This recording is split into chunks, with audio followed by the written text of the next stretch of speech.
Hi, Yajaira. Thank you for spending time with me today. Um, June 5th, 2020. We appreciate you granting us an interview to contribute to the Voces Oral History Center at the University of Texas at Austin. This interview will be placed in the Nettie Lee Benson Latin American Collection at UT Austin. I would like you to know that you have the right to end the interview for any reason at any time. Additionally, you can skip any questions that may make you uncomfortable or that you may not want to answer, and you will still be able to participate in the Voces project. If there is something you want to talk about throughout the interview due to a question that brings something up, let me know, and we definitely will. Usually, I would get your signature to record your consent to participate. However, because we are conducting this interview over video call, I will need your recorded verbal interview consent. So for that, I'll ask you a series of 5 questions. Please say, yes, I agree if you agree, or no, I don't agree if you don't, after each one. There are 3 questions we need to make sure that you agree to before we go on. So Voces wishes to archive your interview along with any photographs, any documentation that you would like to send in at the Benson Library at UT Austin. Voces will retain copyright of the interview and any other materials that you donate to Voces. The purpose of Voces is to record a history of Latinx voices during various times in history in order to collect an archive for other folks to use. 1, do you give Voces consent to archive your interview and your materials at the Benson Library? Yes, I agree. Do you grant Voces copyright over the interview and any material that you provide? Yes, I agree. Do you agree to allow us to post this interview on the internet where it may be viewed by people around the world? Yes, I agree. So there are 2 other questions that you don't need to agree to. However, they are things that Voces sometimes does. So 1, do you wish for us to share the rest of your interview in your public file available to researchers at the Benson? Yes, I agree. And then on occasion, Voces receives requests from journalists who wish to contact our interview subjects. We only deal with legitimate news outlets. Would you be interested in sharing your information with journalists should they approach us? Yes, I agree. Great. So thank you for that. I know that it was a little long. So if you could, I would love to hear just a little bit about yourself. Okay, well, my name is Yajaira Rangel. I am 26 years old. I graduated from the University of Texas at Dallas, and I'm actually my family's first generation college graduate. I am the oldest of 4 of us. I have to double check. And I currently teach 2nd grade at Shantz Elementary School.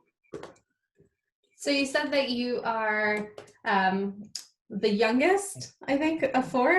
Oldest. The oldest of 4. Oldest of 4. Tell me about your siblings.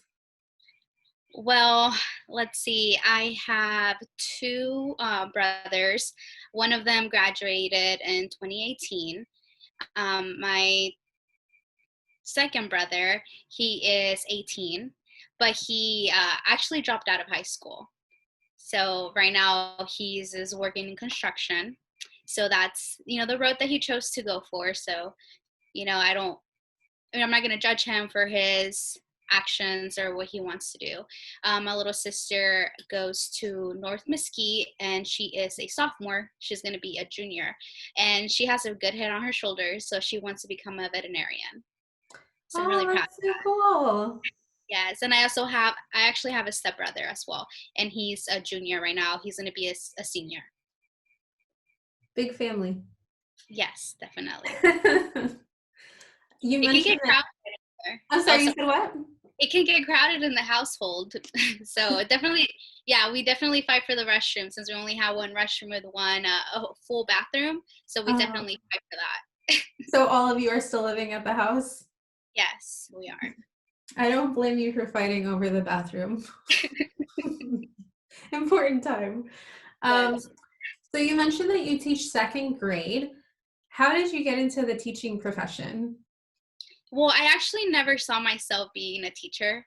I actually wanted to be in the medical field, but I found a job being a pre-K aide at in Richardson.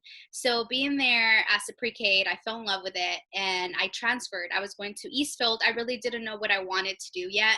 So I was working a full-time job, just getting my basics at Eastfield and just falling in love with teaching with the kids and the environment. I decided to go for it. So I went straight to UTD, spoke to the advisors, and they were amazing. Honestly, I feel like it was home. I felt so welcomed, and they guided me through the whole process of what I had to do to get admitted. So it was pretty easy, pretty simple, and I thought it was going to be difficult to get involved. So after that, I transferred to UTD, and I got into their teaching program. That's awesome. Yeah. I'm glad that you were able to follow that trajectory for yourself. And obviously, I know a little bit about it already, but I appreciate you sharing it more fully. So we're living, obviously, in an unprecedented time. And I remember you sharing a little bit about COVID when we've had conversations informally. That said, I would love to hear, like, how did you learn about COVID-19, its existence or like its magnitude or what have you? Well, the first time I heard of it was, I want to say, the beginning of the year, around January. I heard things here and there on social media. You don't really take it that seriously when it's far away. It's not in the US yet, so you don't hear cases about it. Around February, close to the beginning of March, there was actually a scare that one of our students had COVID, but he had a different strand of COVID. So the mom did post it on social media. So there was an uproar about it. A lot of parents were really angry that we didn't let them know. They were, they wanted to know what was going on. But surely we found out that it wasn't that strand. And obviously, she took a picture of what the doctor gave her, and it clearly said that it wasn't COVID-19. It was a different strand of COVID. So then after that, we went for our spring break in March. So we were coming back on March, I want to say that Monday would have been like the 16th, March 16th or so, when we came back from our spring break. And that Sunday night, we heard the news that we weren't going to come back to get ready for the first 2 weeks at least to have a platform where students can do online learning through there.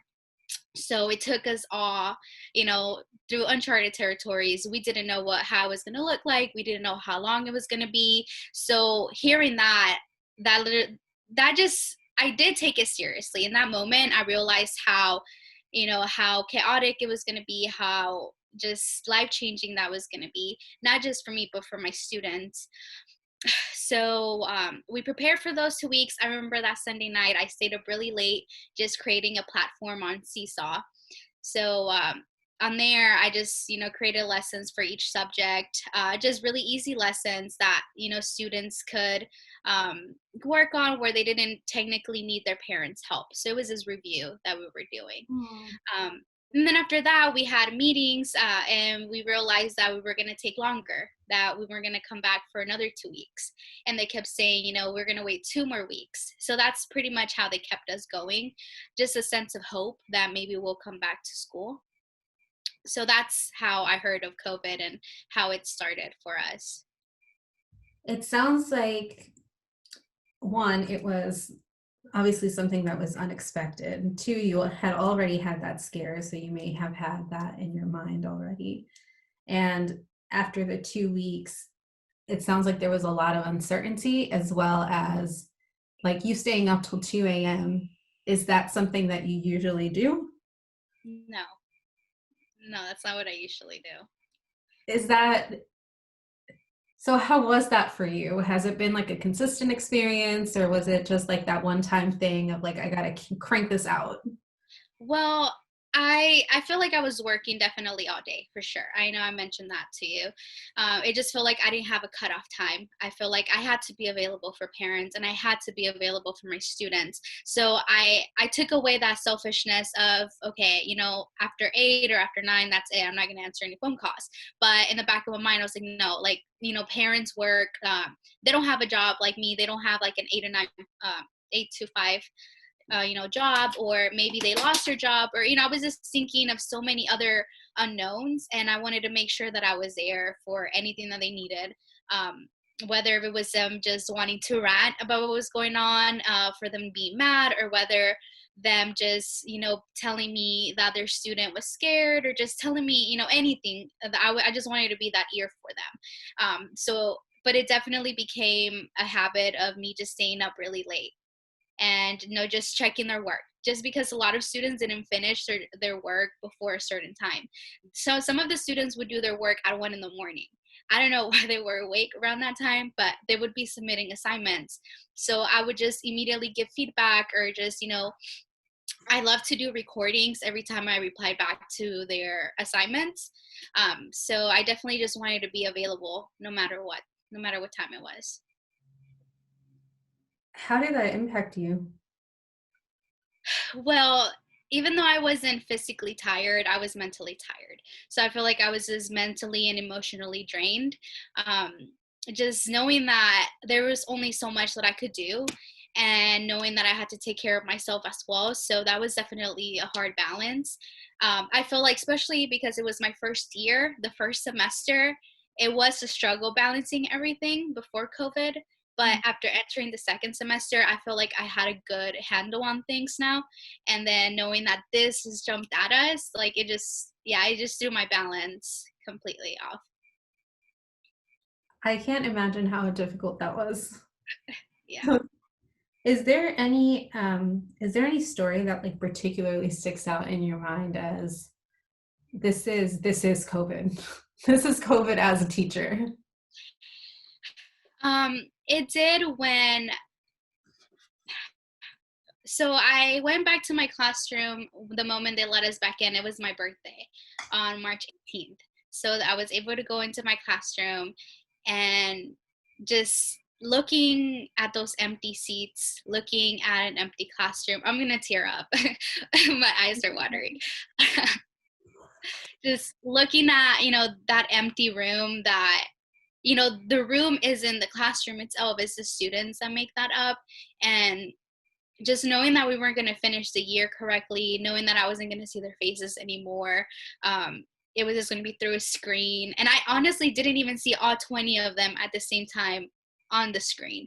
Even though I made myself available, like, not all of them could get on it, either because they shared devices with other siblings. They would share one device. They had maybe like 4 other siblings in their household, so they couldn't share that time. um so yeah, that moment, March 18, when I walked in, I just realized, like, wow, I'm not gonna see them. I'm not gonna have that personal relationship with them. And I tried my best to do it online. It's not the same. It's not the same connection through a screen than being one-on-one in person with them. Why do you think it's not the Well, first, thank you for sharing that. I'm curious to hear why you think, or why you feel, why you experience it's not the same connection with the kids. Even though we can have really good conversations, I just feel like them visually, like them seeing me in the classroom, I don't know how to explain it. Like them seeing me in the classroom, them being there, they randomly hug me at random times. They just go up to me and hug me. Random times they just, when they're doing their work and I'm walking around, they go up to me, or during recess, they go up to me and talk to me about what happened during the weekend, or what happened with their parent, or anything like that, any silly story. They would just go up to me. On the screen, a lot of them are really shy on Hmm. the screen. A lot. I don't know what it is about having that screen on them, but it's not the same. And it takes a lot, like, for me to be like, okay, well, talk to me. What have you been up to? Tell me about your weekend. And they're just a little shy. Some of them are really short. Don't get me wrong. There's some of them that still talk my ear off and they still love to talk. But a lot of them that were shy at first in the beginning of the year, and it took a while to break through, having that barrier, I feel like kind of put them back in that shell again. I don't know if that makes sense. Yeah, no, it does. I'm on the higher ed side, but I have seen something similar. And I've wondered if it's about like just space and being able to have like you in a separate space versus being in front of everyone else. So, And a lot of them have other siblings, and it's really loud, so they don't have that quiet space, that safe space. And I feel like my classroom, I always aimed for it to be a safe environment, like for them to be free to be who they are. And nobody's going to judge them, and they're able to speak their mind. But I feel like when they're a different, honestly, students are a different type of kid when they're at home and then when they're in the classroom. I see it with my little sister. It's like, it's different. so I'm curious to know what you mean by different. Like how they act different. Yeah. Well, let's see. I went to do some visits at home. Um, and when I went, a lot of them would be a little shy. Like, I'm like, I promise you that they love me in the classroom. Like they do. Like they go up to me, they talk to me, they, want to be around me. But I don't know, like them seeing me in a different setting from the classroom to outside of the school. I don't know. I feel, I guess you can say, like, from my experience, when I would see my teacher at the grocery store, I would be like, whoa, what is my teacher doing here? She should be at school. To have that mentality of, she's over there. That's her home. That's where she is. So I guess seeing me outside was like, is she a real person? Like, what is she doing out here in the world? I don't know. I don't know if that sounds kind of weird. Not to me. I understand that. I used to feel that way whenever I saw like my high school teachers and even my college faculty members. I'm like, I don't necessarily want to. Yeah. Did you say that you went to their houses? Yeah, so I went to a few of their houses. I did a end of the year gift, and a lot of them couldn't go to our parade. We had like a little, not parade, but like a drive through to say our final goodbyes. I gave them all their belongings, and I created this basket. Excuse me, I personalized it, put little goodies on there, a certificate, just things like that for them, since we didn't get to do our end of the year celebration together. And I had a good handful of them that couldn't show up, either because their parents were working or they didn't have a ride, to go take them to the school. So, I went with my little sister and we went to go drop off, their little goodie bags, and just seeing them, I don't know, it was like, again, it was really heartbreaking. Yeah. It sounds like you really have a deep commitment for your students, and that's really beautiful to hear. Well, thank you. You've mentioned a couple of things that you've mentioned, like shared devices or not having a lot of space or not necessarily having access to like supplies that they may need for like online learning. What's the demographic of your school? Well, we're a Title I school, and we're really low in economic. Um, so a lot of my students in the beginning of the whole pandemic and when we were launching online, we did create packets for students just because we were hopeful that we were going to come back. So I did create packets for them. But then the district really wanted us to push online learning. So the district actually was able to send out Chromebooks. So they were able to lend Chromebooks to families. The only thing with that was that a lot of my students had more siblings, and some of them even went to high school. So parents took, priority over the older student because, they go to high school, they have more work to do. So it was a really hard balance with that. honestly, like I can't even count how many phone calls from parents telling me it was too much work. So, I mean, honestly, I told him, like, just talk to me, we'll figure something out. So I had to accommodate and, do different things. So not all of them were on the same platform. Then we would change to something else, or be like, okay, well, we have a program called iStation. If you can do that for 30 minutes a day, that would be great. It's just to help with their reading, if they can read a book, something like that. So they're still involved in some sort of, academic work. So it was a lot of accommodations for students. So it was a lot of accommodations due to the constraints of just family status. It sounds like parents also were pushing you in a different way. And the result was different types of asynchronous learning that you had to facilitate. So you had to, yeah. Did that impact your curriculum at all? Because yeah. How did it impact your curriculum? Well, it impacted where we had to minimize a lot of the work that we would do in the classroom. So what we put in our platform it was half or less than half of the things that we did in the classroom. Because think about it, we have to plan for writing and grammar, for reading, for math, for science, for social studies. So it's all those subjects. And now we had to look at it as, okay, let's take the important parts of it. So if we're doing writing and grammar, let's go ahead and just, minimize it to, we don't have to give 5 worksheets for grammar. We don't have to give, 5 worksheets for reading. So we just minimized it and took it to the most important thing that they needed to learn.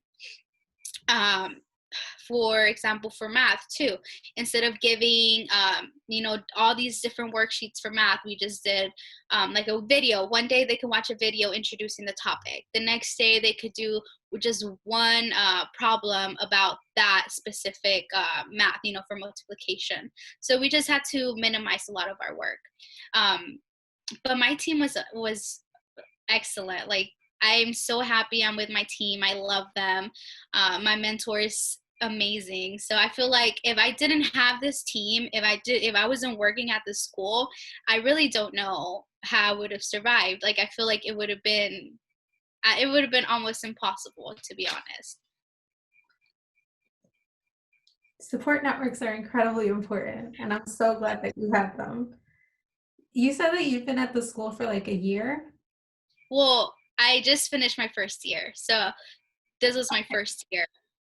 So you Yes. can handle anything moving forward. I mean, we'll see. I feel like every year is going to be a new challenge, but definitely nothing like this. So I feel like this has definitely changed me and helped me grow in so many ways. Say more. Like, in what ways has it helped me Mm-hmm. change? Okay.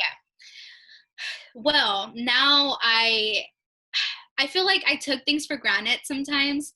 I'm like, okay, I need a break. Yeah, you need a break, from work. You need a break from things sometimes, but I feel like I couldn't wait. I couldn't wait for spring break. One, because it was going to be close to my birthday. So I was like, okay, I deserve this break, so all this stuff. So I feel like I didn't really live in the moment before we left in March.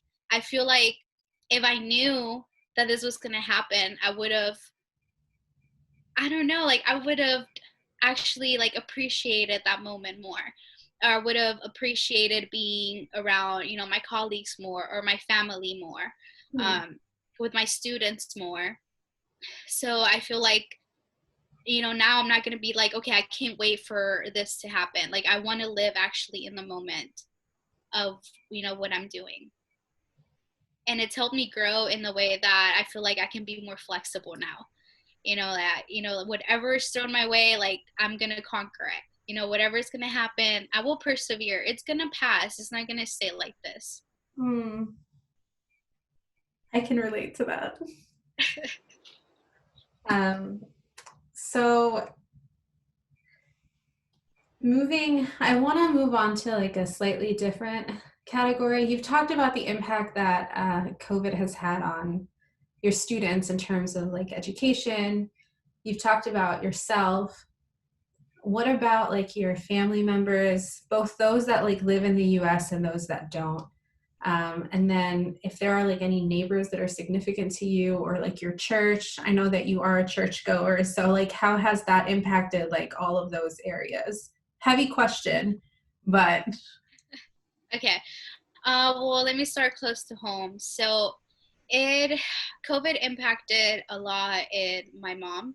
She does have diabetes. She is really at high risk, and she works at a hospital. So, knowing all of that, obviously, I was extremely terrified that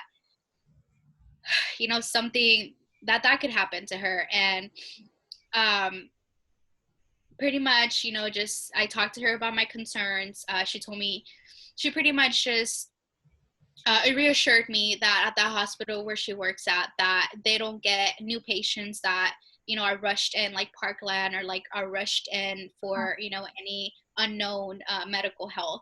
That they are there to recover, so they come from another hospital to just recover. So talking about that, that made me feel more at ease, but that's still in the back of my head. So we have definitely taken a lot of precautions every time we go out, every time she goes out. um, it affected my mom's husband's job, so he was actually not working anymore because he distributes food to restaurants. So because a lot of restaurants were closed, he didn't Mhm. have a job. So we were just my mom was just providing for the household, and I was helping her with that, with the payments she had to make as well. The good thing too is that my brother was still working, but he was working every once in a while, since he works at a like a repair shop where they fix cars. Mm. So it affected his job there. um, it affected my little sister. She goes to high school still, so she was struggling getting through her assignments, things she didn't understand. She said it was a lot of work, so she did feel that load on her as well. So I tried to help her the best that I could. Um, let's see. In Mexico, my grandma lives over there, and she's also at high risk. But the good thing is that she doesn't really go out, so so that's a good thing. And a lot of my cousins, I have a big chunk of my family that lives in Mexico, so we're very few that live here in the U.S. So really worried about them, but luckily, they're taking their precautions. I know they're safe. I know that they're doing what they can to stay safe and healthy. So nothing has arised of any cases in my family over there. That's well, that's a blessing. That's great. Yes, definitely. You've mentioned like a loss of work, some changes in work. Has that changed like your family structure at all? Even when it comes to like US Mexico relations. Like I know my mom sends money to my grandma. Mhm. So, Well, the people that we help out in Mexico mainly is my grandpa and my grandma. Just because they're older, they're not working, so they're the ones that need our help the most. So my mom is the main one that we just give her the money, she sends it out. So she's the one that takes care of that. She sends it. There hasn't been any problems that have happened because of that. So luckily, I mean, we've been able to help her out over there. that's great. Um, I'm wondering about your church, if that's affected your church at all, like your faith. How is that going? Well, with church, they had to cancel all gatherings inside the church, so everything has been online. So everything, they do Facebook Live, so that's mainly where Sunday service happens. And we have Bible studies on Wednesdays, so we do that through Zoom. So we've been doing that through Zoom every Wednesday, and on Fridays, the pastor has a Zoom too for the whole congregation. But surely we're getting back to just small gatherings. Last time they did a drive-in service, so the cars just pulled up while they had the service outside. So that was pretty nice. That's a cool like workaround. It is. It really is. I know that there's another church in Arkansas too, because like the main pastors are in Arkansas. So they are the ones that started with that idea too, that we saw it on there. and they had a ton of cars just outside, whether they had their microphones and everything set up outside to do the preaching and the word. So that was nice. That's awesome. Yeah, that's really cool. If you don't mind sharing like the demographic of your church as well. Well, it's mainly Hispanic Latinos in our church. We have a lot of people from different parts of Mexico, so I think that's pretty nice. I'm glad that y'all have been able to like continue practicing, like outside of just Zoom and Facebook Live. Yeah. Yeah. Um, so in terms of your broader circle, like your friends, your family, you were talking about starting to come together in like small gatherings. Has COVID affected the way that you've interacted with like close friends or other loved ones, or how have you like navigated that? Well, it has, just because I'm a super germaphobe. So I don't know, like as soon as I go outside and come back in, like I have to wash my hands really good. Every time somebody sneezes, I'm the one that sprays Lysol. Like I'm just, even before COVID, like I've always been like that. So with my friends, we've had little meetings online actually. So we've done Zoom. Just little chit chats, or we've played. I know you introduced us to that game on House Party, I Oh, guess it's called. So we've been doing games like that, game night like that, and just trying to make it work. Just because I'm just like that. I just like, until I know that it's 100% safe, or at least there's a vaccine or something, like that's when I'll be, able to be back to normal. Or I don't even know what back to normal is going to look like, but just go back. With other loved ones, I guess like people that are closer to, my little circle, those are the ones that I trust more. So I still visit Danny's house. So I visit his houses because I know where he's at. I know that they're not, out there with bigger groups that so and I Danny, know. what the record is. Oh, my boyfriend. Okay. Sorry. So you Um, said, so you said that you kind of trust like that family circle, that family unit. yes, just because it's, people that I talk to on a regular basis. It's, so I just feel more comfortable like that. So other friends, it's like, I don't really know. Like I need to have that trust and know that, I'm going to be okay if I go see them. Know that they've Lysoled everything. Yes. um, so we've talked a lot about education already, and I want to return back to that in case there's anything that you want to add. So like your students, your community, like has it changed the way that you receive education outside of like the things that you've already shared? Well, it has, in the way of also like us the teachers getting educated on what to do moving forward, because we don't know how school is going to look like next year. My district hasn't said anything of, are we going to fully go back, are we going to do online, like, so there's nothing set in stone on that. So I signed up for a lot of summer classes just to kind of be more educated on what else I can do to make it better, just because teaching online this semester, we were just thrown in. So we did the best that we could. And now we want to make sure that we're more educated, that we know, what to do. We're going to have to fill in a lot of gaps for a lot of students, just because they're going to get that summer gap that they always get every summer, but they also have that gap that they got in March. So we want to make sure that whatever it is we need to do, that we're going to be able to help them close that gap. So you're talking now about a gap from like March all the way up to August. August? And Yeah. y'all like learning best practices to develop online learning. Yes, especially, I mean, a big thing is reading too with my kids. We did guided reading where it's small groups, and that helps them a lot to build that reading and build that, decoding and things like that. And I feel like during our whole online thing, I honestly didn't do guided reading just because that wasn't the priority. The priority was making sure my students were good, making sure that I was there for them, making sure that, like I just knew their needs, that I knew that they were okay. Because it is a pretty scary thing when you're little. You don't know what's going on in the world. You just know that you can't go outside. You know that your parent probably doesn't have a job, or that, so they're in their own little bubble. So making sure that I was there was my priority. Moving on, like I know that that's still going to be my priority, that they're okay, that I'm building relationships, but their priority is also their education. So whatever it is that we need to do to better ourselves and better be more prepared, we're going to do it.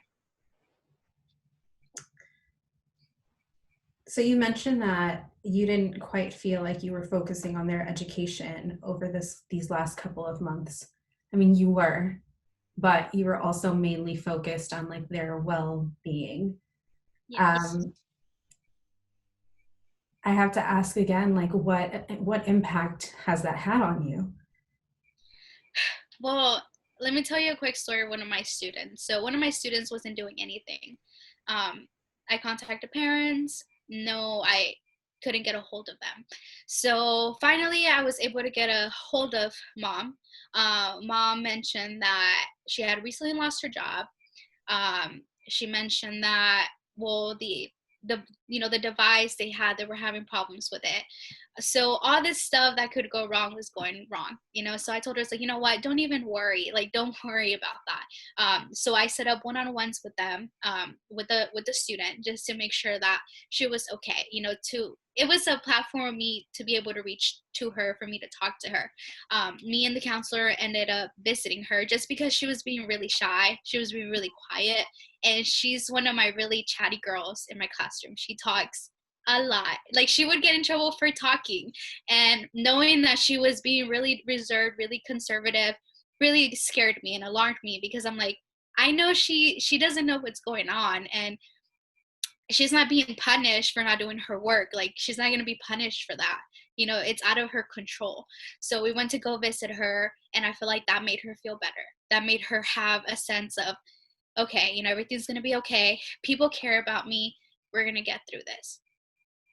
And I wanted mom to know that too. I didn't want mom to think that, I had, she had to do all of these things and that she was responsible for her daughter failing or passing. Like I wanted her to know, no, I'm here, and whatever we have to do, we're going to do it together.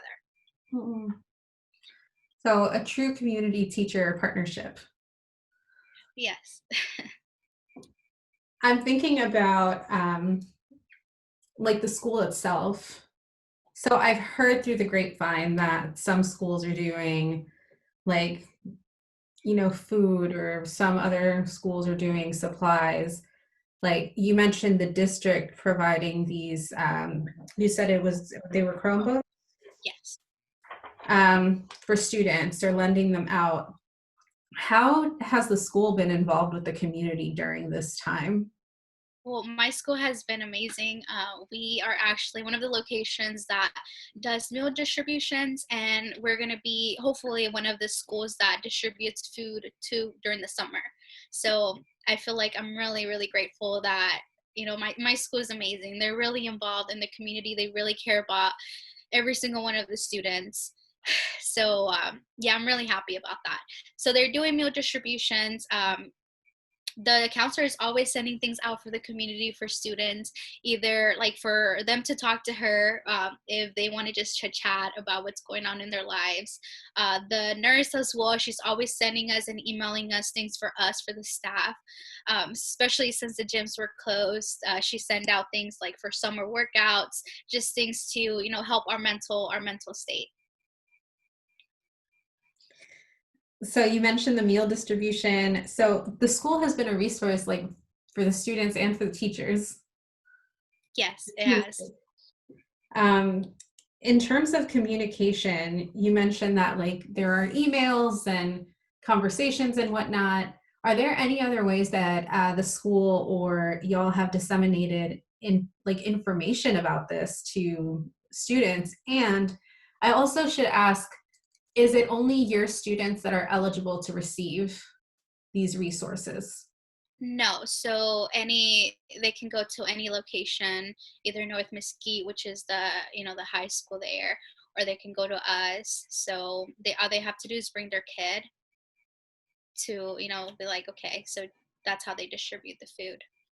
Okay, so just bring a child and we'll give you. Well, yeah, to make sure they go to Mesquite ISD, like they go to Sure. that. Hmm. Oh, okay. So they make sure that the student or that the child goes to one of the schools that's distributing. Is that Yeah, right? to the district, yes. They need to Got make sure the district. So within the district, and then they're eligible. Do parents just like find out about this stuff like through the grapevine, or is there like a phone bank or an email or? So they put it on their Facebook page. The school also puts it on their Facebook page, and then they also send it to us, and we put it on our platforms. So, like I mentioned, I use Seesaw, so I put it on Seesaw, and I know students would definitely see it there. But then I also have two other forms of technology that I reach to parents. So I use Remind.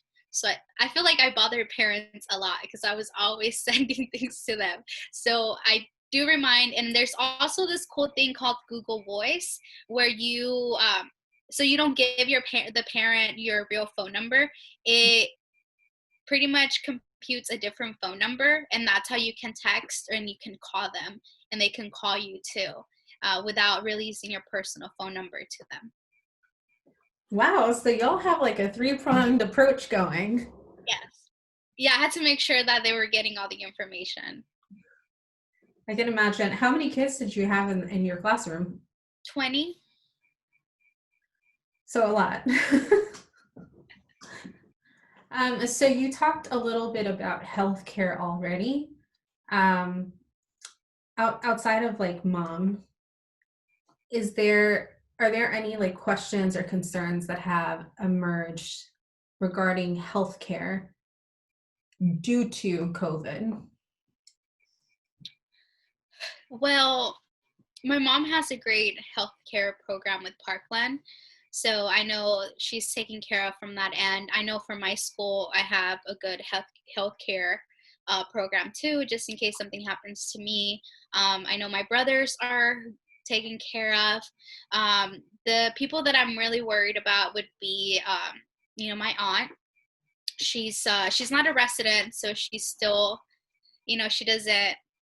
I don't really know. I'm not really 100% sure just how her healthcare program is set up, but I am worried about that part of if something were to happen to her or something were to happen to somebody without that healthcare provider. Like I don't know exactly how that would work out. I feel like I'm not really truly that educated in that side, so I wouldn't really know. Um, One quick follow-up on this section then. So your aunt, you said that you're worried about her because you don't know what her healthcare is because she's not a resident. Do you mean that she's undocumented?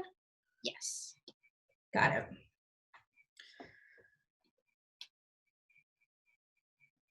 So, oh, has your church provided any resources for this? For honestly, I'm not 100% sure what they've set up. For So I think you mentioned that your brother works in construction. Yes. Is he still working? Well, now, yes, now he has little side jobs that he's doing, but he wasn't working for a good part of COVID. Has so you said that he has quite a few like little side jobs. Is that different from what he used to do to find work? Well, he recently started working in construction for, I want to say, almost a year. So I just know that, at the beginning he would be gone for a long period of time.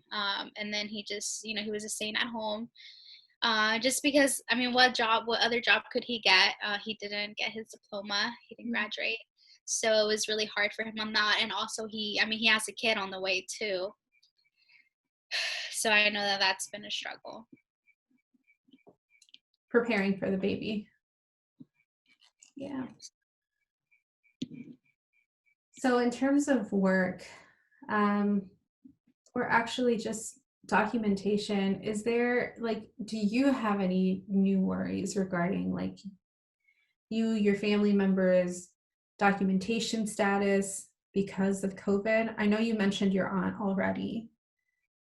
Well, Obi, honestly, like I mentioned, a lot of my family is in Mexico. So most of the ones that are here, like I'm the only one from my mom's side, that was born in Mexico. But luckily, I was able to get my residence. So yeah, I'm really thankful for that. She has her residence too, so I'm not, that's something that I'm grateful for as well. My brothers, the rest of my siblings were born here, so that's not something that I'm worried about for them. Mhm, mhm. Um, her husband, though, he's not, yeah, Okay, he's go ahead. resident, so that's something that I'm also worried about too. What are you worried about in terms of her husband? And you said that he's not documented. Yes. Yeah. So, I was worried about when he didn't have a job, when he wasn't one of the ones that got a stimulus check because, you know, he wasn't eligible to get it. Mhm. And I know that it was really hard on him not being able to provide at that moment for the family. So I know that that was a struggle for him. Um, so that was just something that I worried about, that I didn't know if he was going to get his job back. I didn't know, how hard it was going to be for him to get another job. But luckily, like I said, he was able to get back to work. So the only other thing that I wanted to ask you about finances, and I want to do it before I forget, you mentioned that like you and your mom were like the primary streams of income for the family. Um, did that change the relationship in your family? Did that put more stress on you? Well, honestly, the main reasons why I went to college and I pushed myself to graduate, one, yeah, it was for myself, but also for my mom, to thank her for everything she's done. She growing up, she was a single mother, and I just remember like I can't wait for me to have a stable, good paying job where I can help you out, where I can do anything to help you out. Just because I was the oldest, I feel like it was my responsibility to take care of her, to take care of my siblings. So after having this job, I'm not rich or anything, but it's definitely it's definitely different from getting paid, $10 an hour. Mhm. Different from getting that small paycheck. So I feel like, it wasn't a burden for me. It wasn't something that was hurtful or something that I'm like, oh man, like now I have to do that. Especially because I don't have any kids yet. I still live under her house, under her roof. So anything that I could do to help her, it's like I would give it to her with a caring heart. Is there anything else that you would like to share about how COVID has impacted you or those surrounding you or the education system in general that we haven't already talked about? Well, I feel like it did shine a light on the like how much teachers put into their students. Mm, Um, I never complained about the workload. I mean, it is a lot. It is overwhelming, but is this such a rewarding job that, like I didn't see it as, I don't know, like I just didn't see it as something um overwhelmingly like I'm not going to do this anymore, So I feel like it really shined a light on that. A lot of parents would message me saying, I'm so grateful for what you do. I can't wait for my kids to go back to school. I don't know how you do this. They would just make jokes like that, like saying like, oh, I need a substitute, what can I do? So I feel like it really shined a light on education, how important it is, how important teachers are, how important schools are. um, now I do feel like COVID also shined a light on family, how important family is. Sometimes we take it for granted. I feel like sometimes life moves too fast, and you're just worried about the next thing you're gonna do. Like, I'm gonna get a house, I'm gonna do this. Like, you're just thinking about the next thing, and you don't look at what you're doing right now. You don't really cherish, your parents, that you have them there, because you know that you're not gonna have them forever. You don't cherish the times with your siblings, like, you're going to grow apart, you're going to have your own families. So I just feel like it really shined a light on the importance of family, of community, and education. Thank you so much, Yajaira. You really shed a light into, you really illuminated what's going on within K through 12 education, at least, primary education. Before I stop this recording, I just want to ask if you have any questions for me. No, I don't think I have any questions. If you do have any questions after this, feel free to email me, call me, text me. At some point, I will email you it's a questionnaire, just to fill out your demographic information. But if you have any questions about that, also please let me know. Okay, I will. Thank you. Thank you.